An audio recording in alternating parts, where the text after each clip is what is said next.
नमस्कार, मैं प्रिया तायल। आपका स्वागत है हमारे नए कार्यक्रम खबर उम्मीदों वाली में। इस कार्यक्रम में हम आपको बताएंगे रोजमर्रा की खबरों से हटकर कुछ अच्छी, उम्मीदों वाली, हौसलों से भरी और कुछ नया करने के जज्बे की कहानियाँ।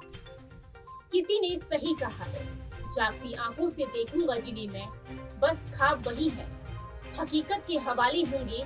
मैं कड़ी धूप से निकला हूँ, इसलिए बाहर में जलूंगा तो मेरे घर में उजाले होंगे। इन पंक्तियों को सच करते हैं अशोक कुमार बिस्वा। अशोक कुमार बिस्वा ने न सिर्फ अपने घर में उजाला किया, बल्कि कई घरों में उजाला करने का रास्ता दिखाया है। 66 साल के अशोक कुमार बिस्वा एक कलाकार हैं, जो बिहार की 800 साल पुरानी टिपली कला को अकेली ही रोशनी देने की कोशिश कर रहे हैं।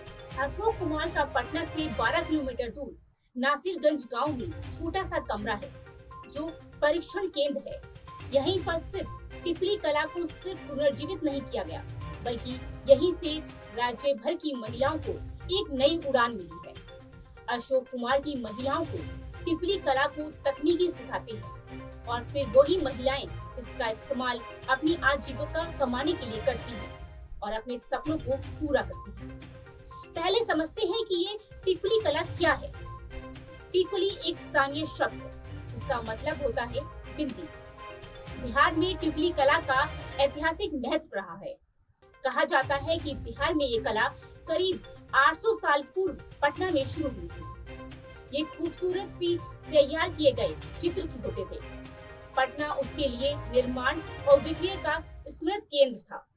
मध्यकाल में मुगलों ने इस कला में खास दिलचस्पी दिखाई और उसे राजकीय संरक्षण दिया, जिससे उसके प्रचार और प्रसार में काफी मदद मिली। मुगलों ने इस कला से जुड़े लगभग 5000 कलाकारों को संरक्षण दिया था। लेकिन मुगलों के पतन के साथ ही टिपली कला भी धीरे धीरे होने लगी। इस दुर्लभ कला को साकार करने की प्रक्रिया अत्यंत जटिल थी और उसे बनाने के लिए विशेष कौशल की आवश्यकता होती थी। ये कला मधुबनी कला, पटना कलाम कला और लकड़ी पर तामचीनी पेंट का इस्तेमाल करने की एक जापानी कला तकनीकी परंपराओं का मिला जुला रूप है। यही टिपली कला कुछ सालों से लगभग लुप्त होने की दहलीज पर खड़ी थी, लेकिन अब राज्य में इसे पुनर्जीवित किया जा रहा है।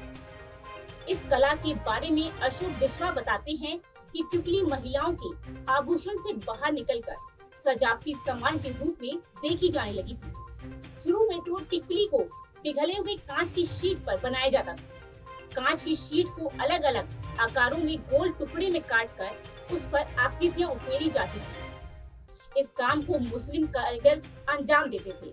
उसके बाद इस पर हिंदू कलाकार द्वारा काम किया जाता था। वह टुकड़ियों को सोने की पतली परत चढ़ाने का काम करते थे और फिर टिपली पर गोंद की एक परत लगाई जाती थी और उसके बाद इसे इस्तेमाल किया जाता था।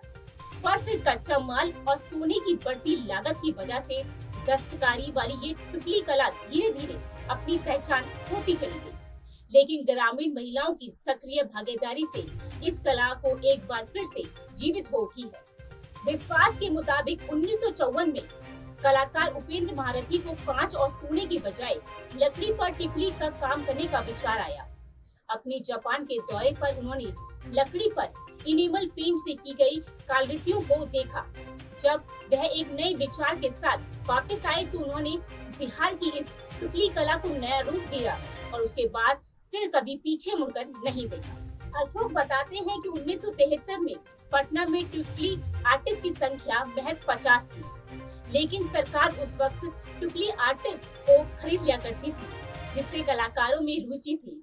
1984 में सरकार ने खरीदना बंद कर दिया, तो कलाकारों में भी इस आर्ट के प्रति दिलचस्पी कम हो गई। लेकिन 1995 से इस कला को पुनर्जीवित करने की कवायद शुरू हुई।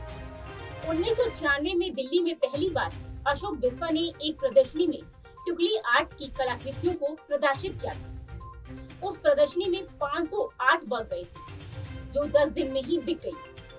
अशोक बताते हैं बिक्री से जो पैसा मिला उसे कलाकारों में बांट दिया गया। इससे उनका उत्साह दुगना हो गया और उस वक्त एहसास हुआ कि ये कला को एक बार फिर जीवित रखना है इसके साथ आर्थिक पहलू को जोड़ना होगा। आज बिंदी के रूप में इस्तेमाल की जाने वाली कला को टिकलियों के बजाय दीवार चित्रों, poster, table mat, pen stand, झुमके, कपड़ों और साड़ियों पर उकेरा जा रहा है। चित्रों का विशेष आमतौर पर भारतीय लोक कथाओं से लिया जाता है, खासकर भगवान कृष्ण की कहानियों से।